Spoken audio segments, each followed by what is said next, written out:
I just learned Johnny Cash went to jail. Johnny Cash. Okay, I'm not good at that. Why? That new for you? Is it recording now? Why would I? It is recording. Hey, get out and do your Fortnite moves. So, I am going to, let me pull up my slide real quick. Are we going to be watching a video while doing a video? Huh? That's why. Yeah. There are some videos like that out there. Wait, we're We're going to start a new series tonight.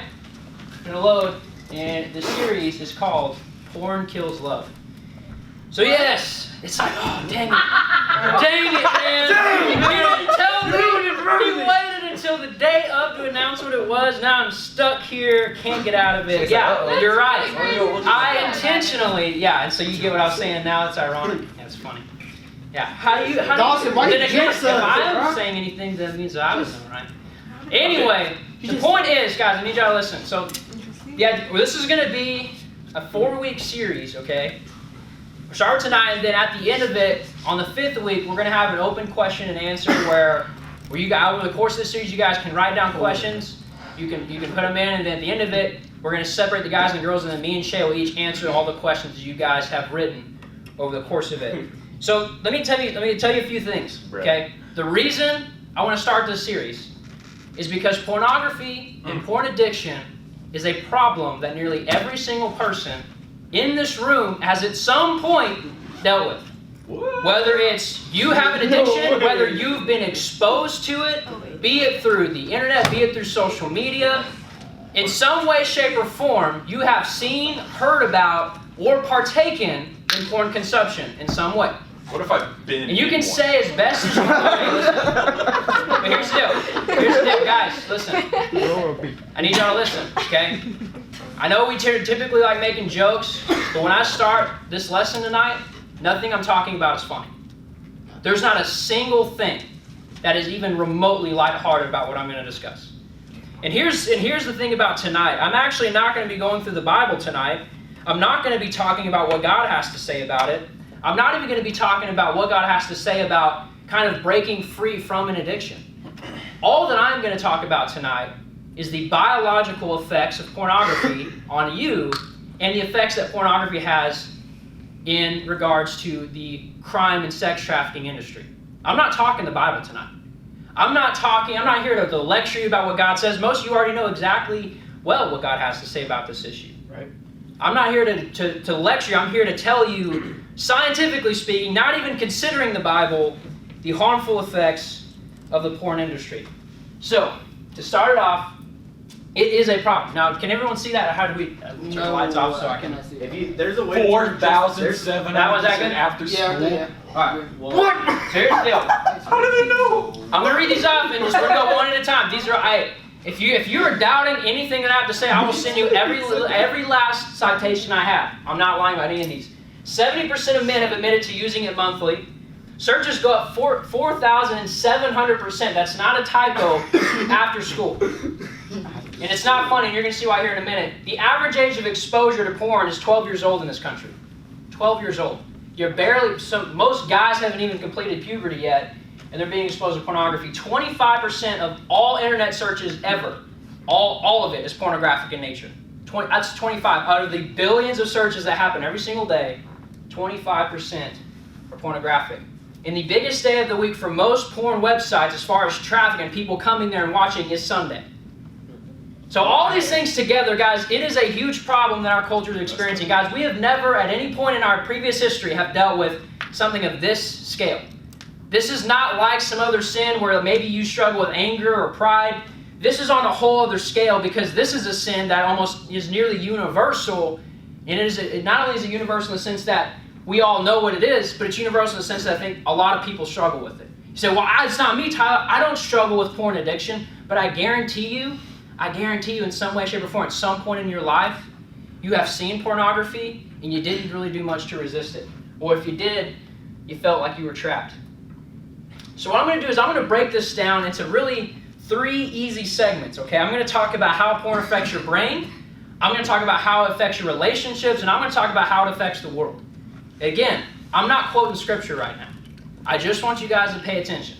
So if you're taking notes, you can go ahead and write these 4 things down. I'm going to start with the first one up at the top. So Oxytocin overload. Does anyone know what oxytocin is? A drug. It is not a drug. That's Oxycontin. Oxytocin, it's close. Hey, it's close. It's close. Oxytocin is a chemical that your brain produces. It's considered to be the happy chemical. Okay? So this is the chemical that your brain produces when you have feelings of joy and happiness and pleasure. It's also the chemical that is released when mothers are giving birth to their children. It's also the chemical that is released during an orgasm, during sex. This is the chemical, okay, that's kind of like the universal chemical for happiness, okay? Now here's the way porn completely takes advantage of this normal thing in your brain. So, I'm going to read you this information. And by the way, if you're like going to laugh the whole time being mature, I can send you to the children's church and you can learn about Noah's Ark if you really want. I expect you guys to have a little bit of maturity. Most of you have been through sex ed. If not, you're doing it right now.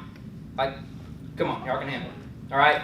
So here's a little interesting piece of information. It takes our best supercomputer nearly 40 minutes to process what would be the equivalent of one minute of your normal brain activity. So if you're kind of confused, the best supercomputers we have, okay, it takes that computer 40 minutes to be able to process what your brain does by itself in 1 minute.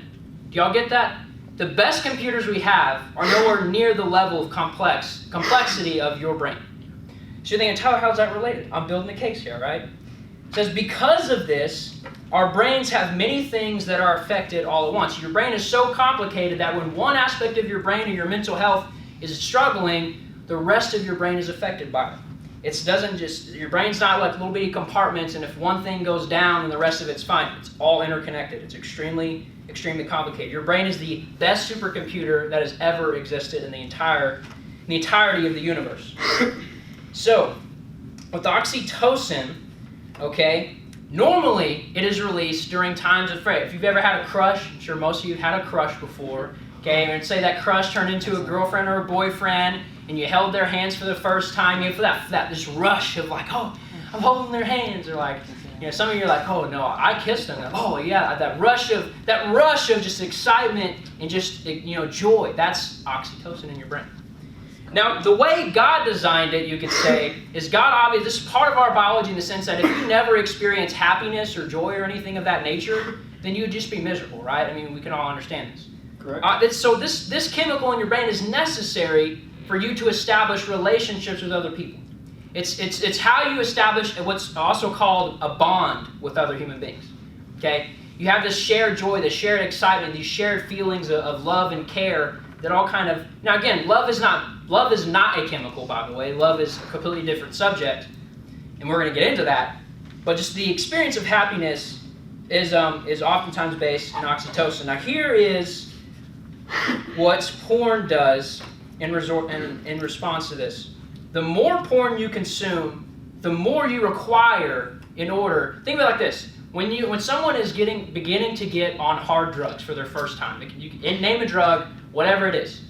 The first time they have a really, really, really high. Okay, you get what I'm saying? You're not getting lost on me. They have a really, really high. High. Don't get confused, okay? Just keep it simple. High.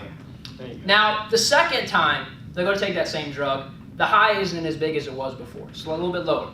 And the third time, it's a little bit lower. So what's happening is their body is getting accustomed to that particular intake of that drug. So in order for them to continue to have the same level of pleasure from that drug, they have to take more. This is why people become addicted to drugs. And so as their body is taking in more drugs, it becomes more dependent on these drugs in order to feel normal. Okay? And then eventually it gets to the point so far into a drug addiction, okay, that if you try to stop right offhand, that your body will do what? It'll go start having relapses. Right? You start having these cold sweats. Some people pass out because their body has become dependent upon a drug. Now here's what's crazy. Most drugs are designed to increase one thing in your brain, and it's oxytocin. Drugs are designed to increase an artificial flow of oxytocin in your brain. That's what drugs are designed to do. Pornography is designed to do the exact same thing. To give you a quick high, okay, that is accessible whenever you want it and as much as you want. That is what porn is designed to do. Scientifically speaking, there is no difference between someone who is addicted to porn and someone who is addicted to drugs in the sense of how it affects their brain. Okay, yes, okay, obviously if someone's addicted to porn, that doesn't mean they're going to be on the streets and their whole lives are ruined necessarily, at least not in a monetary sense or a money sense. Other ways, it is completely destroyed. So here's the deal. Your brains are hardwired, okay, to need oxytocin in some degree. Porn overfloods your brain with oxytocin and makes you dependent upon high levels of it in order to feel normal. The more you watch porn, the more you are dependent upon it to experience the same pleasure and happiness and the high that you have experienced before. And what's even more troubling about this is people often turn to more extreme versions of pornography in order to feel the same pleasure they once felt when they first watched it. The kinds of porn that people begin to watch become increasingly scary and abusive and dominant in order to feel the same high they used to felt when they first watched it. It's the story of every drug addict ever. It starts off innocent. I just want to taste it. I just want to have it. I want to go back to it again. Man, this is enough. I need to start mixing it with other things. I want to take harder drugs. And it just goes and goes and goes and goes over years and years and years until it becomes an out-of-control problem. That person cannot go weeks or months without it. They become so dependent upon it that it has nearly taken all their freedom away. And on top of that, normal human connections, normal bonds that you would make with other people are now affected. Because now, having normal relationships can no longer compare to what you can get from pornography. Because why would you spend time investing in someone, spending time dating them, getting to know them, marrying them, and then having a relationship when you can have access to the same highs of pleasure at your fingertips whenever you want? Normal human relationships now become boring. They seem tame compared to everything that your brain is used to on a chemical level. So now we're going to move on to the next thing. We're going to talk about stress, anxiety, and depression. Maybe you think, oh, that's not me. Maybe you think, well, I've watched porn before. I don't have more stress. I don't have more anxiety. I don't have more depression. But here's the deal. People who are addicted to pornography, who watch it on a consistent basis. When I say addicted, by the way, I don't mean you're watching it 24/7, like every 5 minutes you're having to go watch it. When I say addicted, I mean you can't go more than a couple of days to a couple of weeks without watching it before you break and you cave. If you can't do that, you're addicted. I'm sorry. There's no other way to explain it. If you cannot go without something for more than a couple of weeks to a couple of months, you are addicted. It's just the way it is. You can disagree with me all you want. Scientifically, you're wrong. Okay? So here's the deal. The more pornography you consume, there's three ways it primarily affects you when it comes to stress, anxiety, and depression. So first of all, the stress part comes from shame. Every human being inherently feels shameful about watching pornography. You know this because how many people do you see watching pornography in public? How many people do you see like on the subway train just watching, whatever it is they watch in public? Now, you might find some crazy guy, some crazy old man do that. But 99% of people aren't doing that, are they? Where are they watching it? They're watching in their rooms. Closed doors. No one can see them. They're deleting their search history. They're going on what they think is a browser where they can delete all their history. Little known fact, by the way, all anyone has to do, if you're on Wi-Fi, all anyone has to do is go check the Wi-Fi provider. They can pull up the entire history of everything that's ever been searched on that thing. You're not hiding anything. I know you think you are. So don't use Wi-Fi. Oh, same thing with data, too. You can call the carrier and ask, hey, what's the traffic coming through? Then, yeah. Guys, nothing you do can be completely hidden. I'm sorry. And if you think you're being sneaky, you're not. But the point being is everyone inherently feels shameful about watching pornography. That's why you don't go around talking about it. At least not in public. You may talk about it with your private friends and make jokes, but you're not going to sit there and watch it with your friends. You're certainly not going to try watching it in the middle of a church service or something crazy like that. It's an inherently shameful thing, and the way people behave reflects that. So this shame is what causes stress in a person's life, because they feel they constantly have to hide something. And it's even worse if you are a Christian and you know this is an addiction that God has specifically said to put to death, and you are dealing with that addiction. The shame you feel is even worse than someone who's not saved. Because you have the Holy Spirit constantly tugging at your heart, and you know you are living in open hypocrisy, but you are too scared to come about. So you deal with this higher levels of stress that's a result of this shame. Then anxiety comes from the fact that you have to constantly conceal what you're really doing.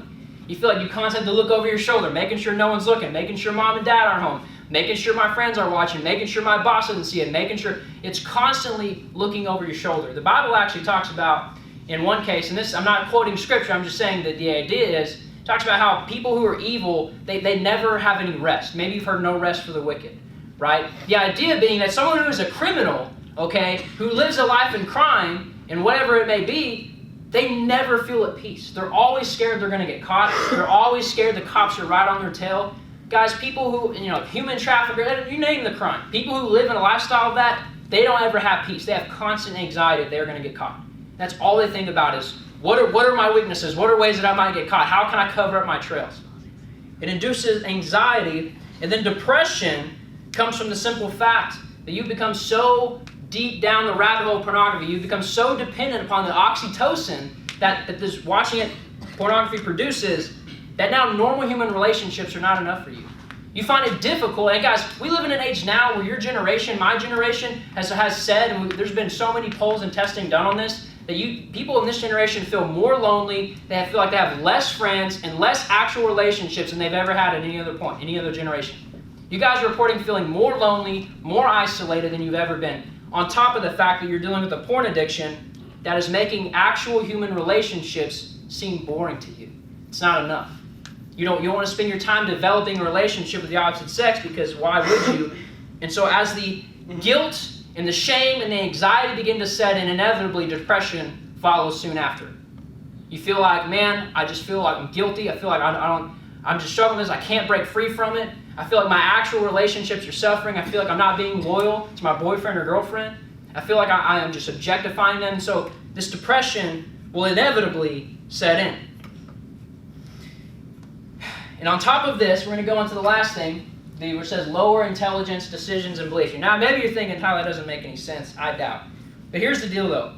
Your brain has this thing called gray matter in it. And gray matter is essentially, it's a scientific term to basically say the part of your brain that is involved in making decisions, okay, and where your beliefs are involved.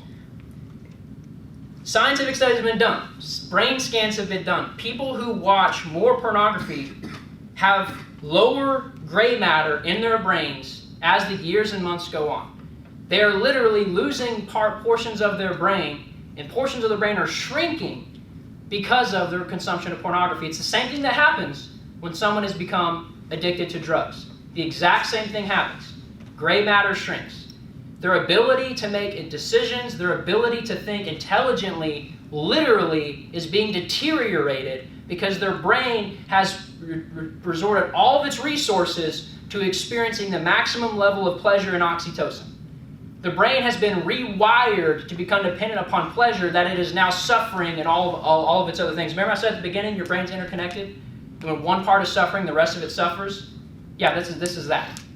Your brain is you're literally losing IQ points. I don't know how else I can explain this.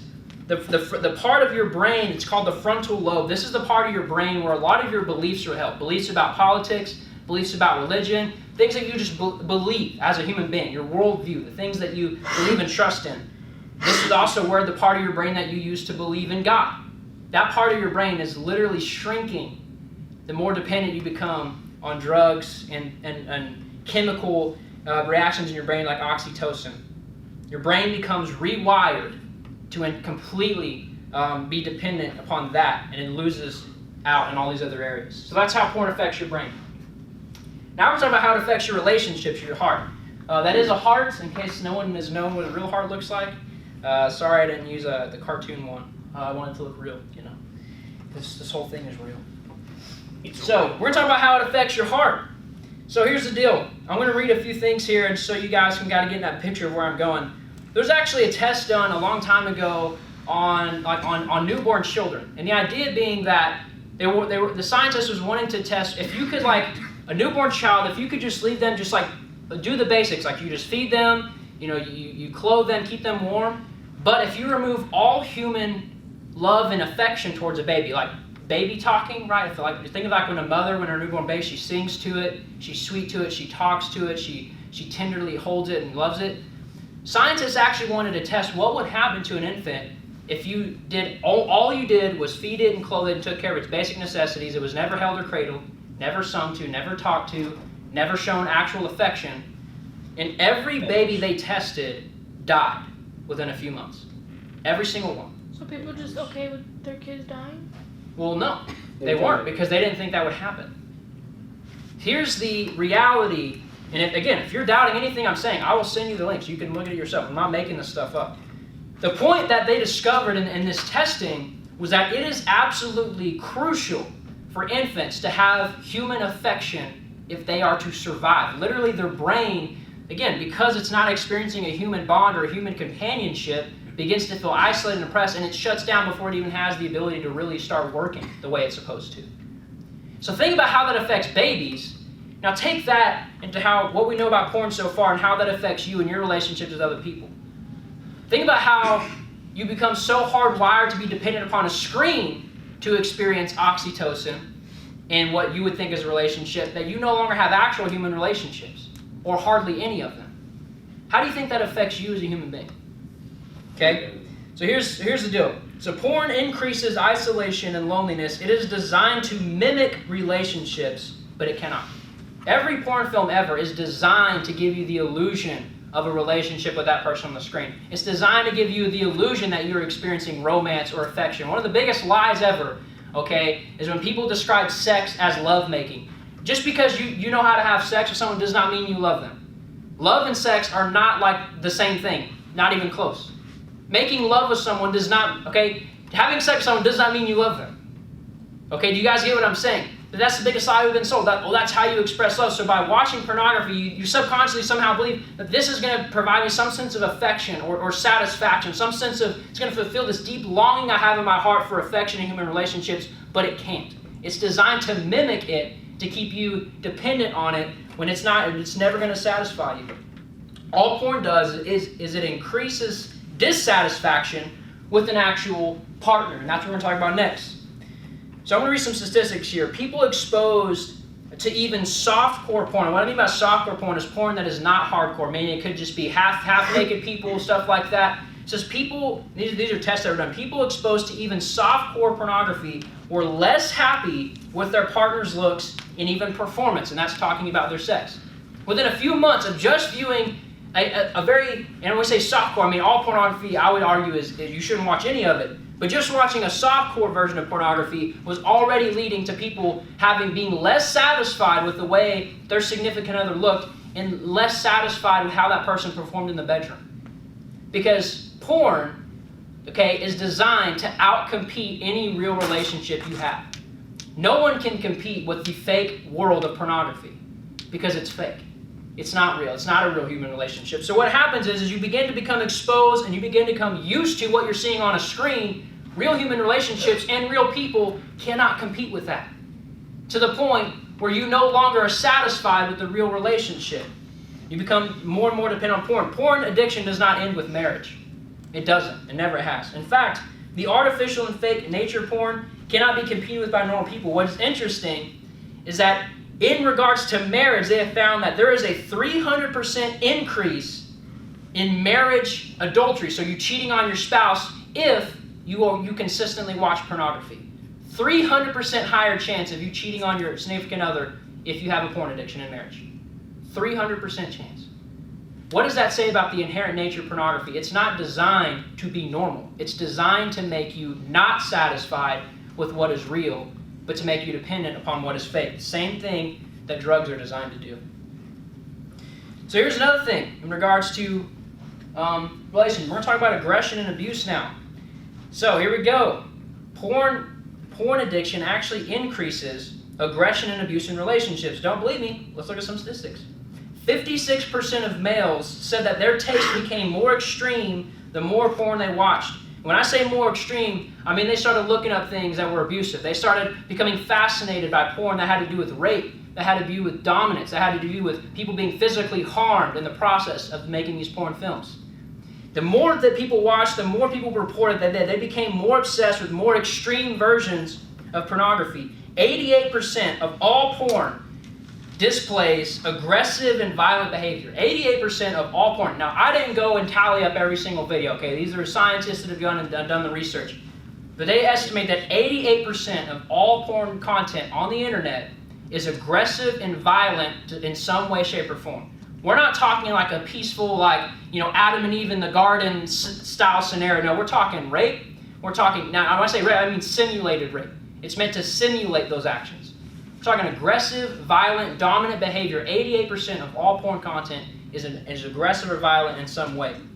So then what happens is that if you, from the time you were 12 years old for some people, from the time onward, all throughout your middle school and high school years, you become accustomed to seeing this kind of behavior in pornography. You become accustomed to thinking that it is normal to be aggressive and violent and even dominating towards a partner. And then when you actually do have a relationship, and remember, God's standard is no sex until marriage. But let's say you decided to cheat on that anyway. Then your sexual behavior itself becomes more aggressive, more dominant, and more violent because you think that that is normal. Because that is all you've ever seen and grown up with. Be it on porn, be it on movies, be it on entertainment, be it on music videos, it doesn't matter what it is. You've become accustomed to seeing that as normal. When real relationships, it doesn't work. Hey, how you doing? So unfortunately, the SD card on my camera filled completely up, so I wasn't able to record the last 10 minutes of the service tonight. And so instead I decided to kind of give a brief recap of the last parts of my sermon. In particular, I still had one more subject that I wanted to cover, and that was how porn affects the world. So bear with me as I give just a few minutes of your time, just of me explaining this in lieu of the fact that my camera decided to stop recording. And so one of the points that I made in regards to how pornography affects the world is that, first of all, the porn industry is the biggest industry in the world. There are about 4.3 billion hours or 500,000 years of porn that has been watched.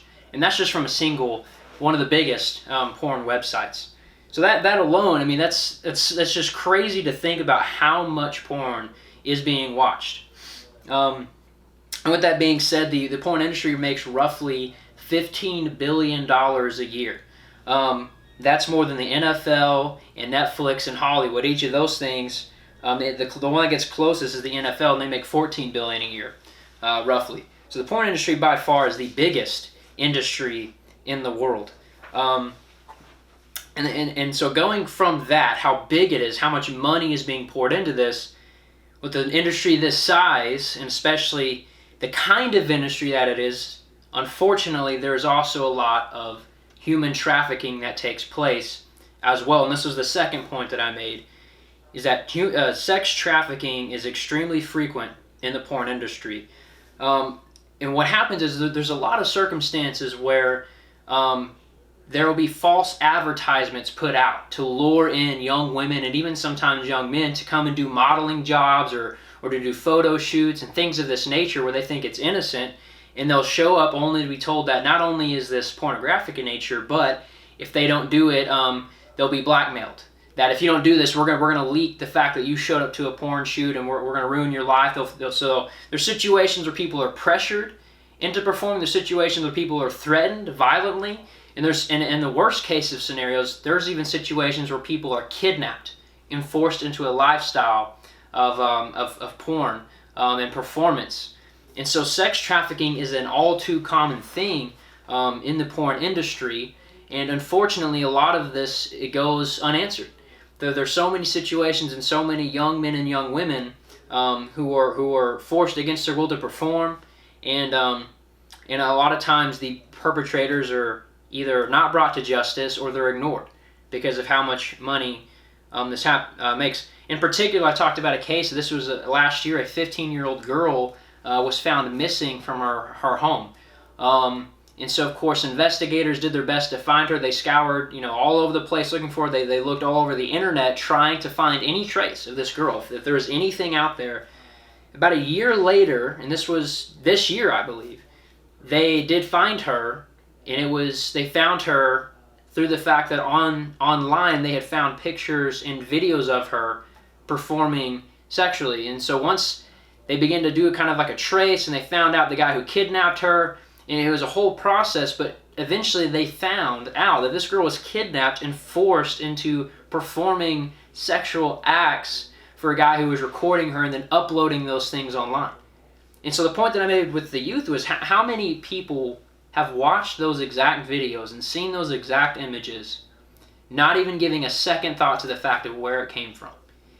And this is a huge problem in the porn industry. Many porn actors or former porn actors and people of this nature will say these exact same things that I'm saying. This is a very huge issue in the porn industry in that it aids and essentially abets criminal activity, sex trafficking, and it largely goes unnoticed. And this kind of leads into my last point, which is that the porn industry is basically an industry for grooming children. This was the last point that I made.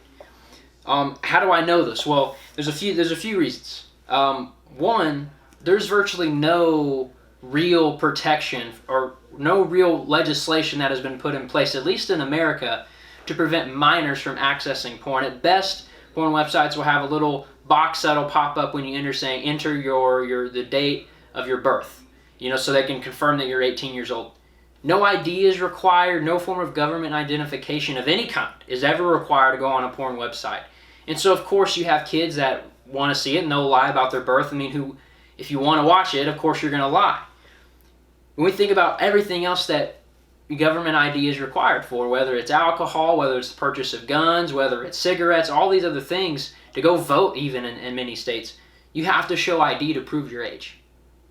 But when it comes to an industry as exploitive and as addictive as the porn industry, we have almost no protection for children, no way to prevent them from accessing it, no way we can institute a system or a proof of government ID is required to view these things, not even that.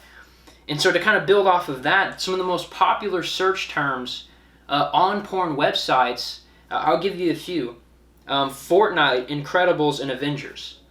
These are children's franchises, right? The Fortnite is a popular video game that's extremely played among kids in middle school and high school. A video game marketed to children has been the #1 search term for nearly 2 years on porn websites. I don't think it takes a very high intelligence to be able to make the correlation there that there is clearly a causation between these two things. And even more disturbing than this is that, kind of going back to my point earlier about the more frequent you view pornography, the more extreme the tastes become. So some other of the top search terms are stepmom, lesbian, anal, threesome, gangbang. And I know these terms can be offensive to people, but I'm not saying these terms because I want to offend. I'm saying these terms because this is what children are looking up. This is what children are seeing and watching without really the knowledge of their parents. In the midst of a government that does nothing to protect them from an industry that is designed to make people addicted from the time they are children, it's almost like the industry is making an early investment, right, by not really preventing children from getting on. Like they want children to get there. They allow these terms, they allow these specific kinds of videos to flourish on their websites because they know it attracts children. And they know that if children get addicted at an early age, then they're going to be there for a lifetime. And it really is a disturbing thing that porn is essentially grooming children into a lifestyle of sexual deviancy from an early age. It's grooming them into being more comfortable with adults that they should not be comfortable with. And we see it in cases where kids are kidnapped and forced to perform. And who knows just how many people that are in these pornographic videos that were victims of sex trafficking and no one would know it. And that's kind of how I close this section about the world, is that this is a deeply dark and disturbing industry with so many people being abused in the process. And so I just wanted to close with this final thought. And I know at the beginning of the lesson and in the video I said that I wasn't going to quote scripture, and I didn't. But there's one scripture I want to close on as almost a way of giving encouragement. Because the point of tonight's service was not to just merely make people feel guilty for what they watch. You should feel guilty to an extent, of course. I mean, this is a terrible thing and we want to... But the point is to overcome the addiction. It's not just to feel bad that you have it, but I want to see people set free. And so I closed on this verse here. It's Romans chapter 8, verse 6. And it says, "For to be carnally minded is death, but to be spiritually minded is life and peace." And this is the theme verse for this series. For to be carnally minded or fleshly minded or concerned about your physical desires of the flesh. For to be fleshly minded is death, but to be spiritually minded is life and peace. The Bible says that if we are to focus only on the desires of our flesh, it's going to bring about death. And as we've gone through tonight, I think it's pretty clear that the porn industry has brought nothing but death and destruction in a lot of areas of life. But the Bible says, but to be spiritually minded is life and peace. The Bible is saying there is a way to have life and to have peace in a culture of death, in a culture of abuse. And it's through being spiritually minded. And so as we go through the rest of the remainder of the series, that is going to be my focus of these next sessions. Is I'm going to take 3 different lies that people believe that keep them in bondage to the power of pornography, and we're going to go and expose these lies and find the truth of Scripture, that the spiritually minded way of looking at these lies, so that there can be freedom. That may sound vague, that may sound confusing, but as we go through the rest of the series, I hope that these 3 different lies that I'm going to cover, one for each of these next 3 sessions, I hope that you yourself, the viewer, are able to have freedom. My desire in this series is not merely to guilt and shame people for pornography, for porn use. It is to see the captives set free. It is to see those who were once had a carnal mind, a fleshly mind, that were slaves and seemingly to an inescapable nature. I want to see them set free by having a new spiritual mind that God has told us that we need to have. So with that being said, I hope tonight's lesson was eye-opening, whether you are currently struggling with the porn addiction, whether you have previously, or whether you know someone who is. I think anyone can fit in one of those categories. I hope that tonight's lesson was an eye-opener for everyone. That you can take and understand that this industry is not something to be taken lightly, and that there is no scientific or religious defense of pornography. There's no way to defend the use of pornography, well, even if you're not a Christian. That was the purpose of tonight's sermon. So I hope you learned something from it, and I hope you continue watching this as we go into the remainder of the series. So God bless and have a great night.